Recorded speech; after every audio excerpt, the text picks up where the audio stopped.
Welcome to this explainer. I am absolutely thrilled to have you here today because honestly, what we're looking at is just truly captivating. Have you ever felt this invisible pull to someone? A connection that completely defies pure logic? Well, today, we're exploring the architecture of subconscious connection, exactly as it's outlined in our source material. We're going to unpack the psychological frameworks and the cognitive behaviors that attempt to explain how we might just remain tied to others, even when they're literally miles away. By the end of this explainer, you might honestly view your daily interactions in a completely different light. Let's get right into it. Now, I really want you to think about this for a second. Have you ever been, say, doing the dishes, maybe nearly dropping a plate, or just staring at a window, and suddenly, completely without warning, you are struck by a vivid memory of someone? You weren't looking at a photo of them, nobody said their name out loud, but boom, there they are, right in your mind's eye. I think we all have, right? It's an incredibly relatable, everyday experience. Usually, we just brush it off as a random firing of neurons. We think it's just our brains being a bit noisy. But the source material we're unpacking today actually suggests there's a real architecture behind these totally unprovoked memories. Okay, let's dive into this. Our source material suggests that these aren't just mere coincidences. Nope, they are actual instances of cognitive resonance. Basically, it's a mental echo triggered by a shared subconscious feedback loop. Think of it kind of like tuning forks. The whole idea is that when one person's thoughts or their energetic focus on you becomes intense enough, your brain literally catches the frequency. Your subconscious mind acts like a receiver, pulling their image right into your active awareness so you can process that signal. Section 1. The intrusive thought pattern. So think of this whole process as a real-time mystery that your brain is actively trying to solve. Like, why does your waking conscious mind forcefully prioritize someone's image totally out of nowhere? Well, the text outlines it in 3 distinct steps. Step 1, your dopamine levels take a sudden dip or spike. This sudden neurochemical shift, it puts your brain on high alert. Then, step 2. In response to that unexpected shift, your brain immediately scrambles for an anchor, and it prioritizes their image because they are supposedly the source of that resonance. And finally, step 3, this abrupt mental interruption actually triggers the feedback loop, solidifying that subconscious connection. It's really this profound interplay of your neurochemistry just responding to external mental focus. Section 2. Unexplained emotional surges. Let's move to and see how this builds. Because, you see, cognitive resonance doesn't just stop at a passing thought.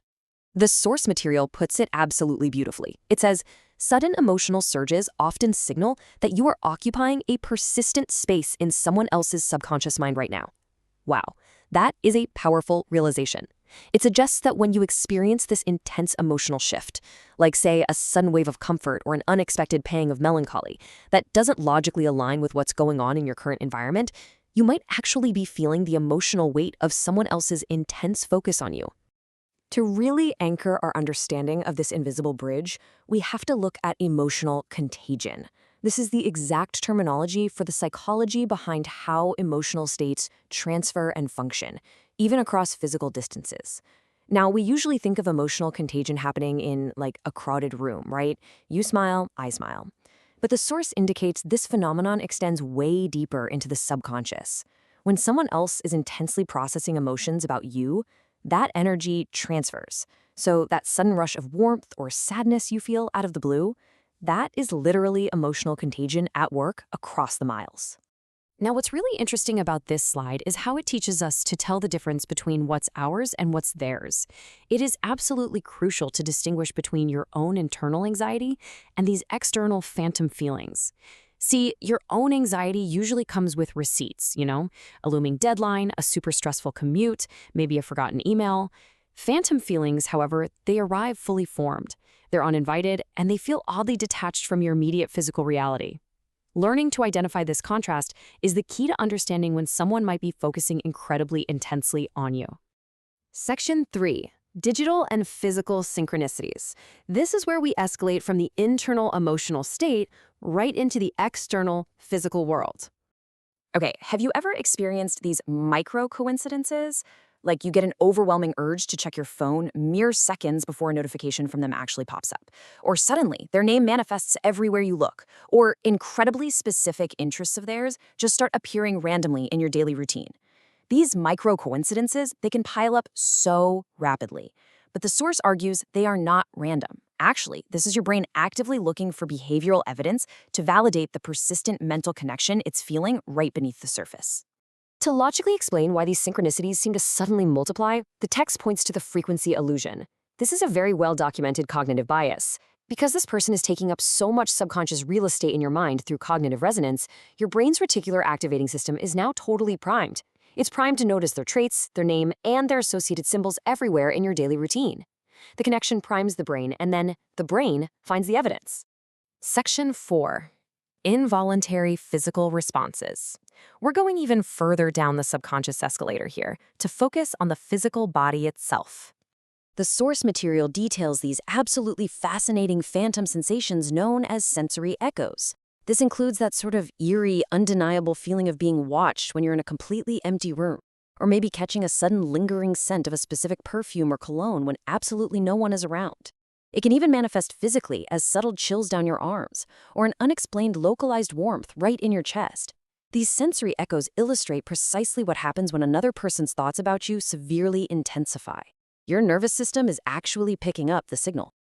So, the crucial point is, there is a documented bridge between intense, focused thought and actual physiological reactions in the recipient.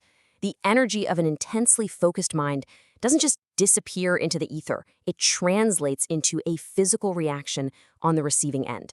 Your body is essentially acting as a finely tuned antenna, converting their persistent subconscious focus into a tangible physical sensation that you can actually feel.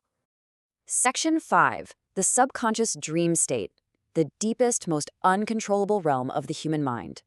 You might honestly wonder why someone appears in your dreams completely out of nowhere, especially if you haven't consciously thought of them. Well, it really helps to separate a standard dream from a high-clarity encounter. And this brilliantly illustrates how external mental energy drives these vivid encounters.